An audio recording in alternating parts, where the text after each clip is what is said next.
Семейдің студенттері Лондонда топ жарды. Enactus студенттік кәсіпкерлік жобалары бойынша әлем чемпионатына біздің елдің жастары да атсалысқан.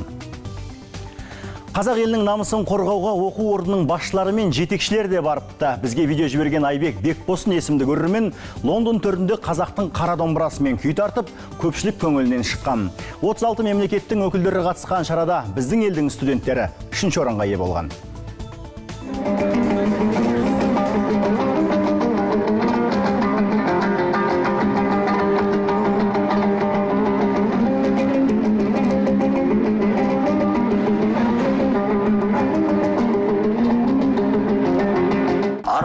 Біз Англия елінде Лондон қаласындамыз. Семей қаласының Казгу университетінің студенттері Enactus студенттік кәсіпкерлік жобалары бойынша әлем чемпионатына қатысу үстінде ағайын қазақ елінің намысын қорғауға келді. Студенттермен қосып қазақ елінен біраз адамдар келдік.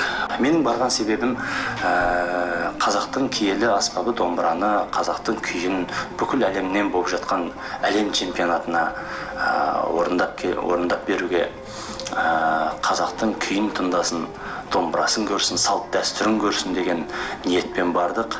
Ендеше өздеріңіз жақсы көріп тұрғандай 36 мемлекеттен жиналған әр елдің өкілдері домбыраға тамсана қарап, қызыға қарап, домбыраның үніне қызыға қарап, домбыраның қандай қасиетті аспап екеніне көздері жетіп, бәрі бір адамдай ортаға шығып билеу үстінде ағайын. Барғанымызға қарай Семей қаласындағы Казгу университетінің студенттері жарады, 3-ші орында қанжығамызға байладық ағайын. Ендеше сіздерден сүйініш сұрайын. Жүлделеріңіз құтты болсын, құрметті қазақстандықтар.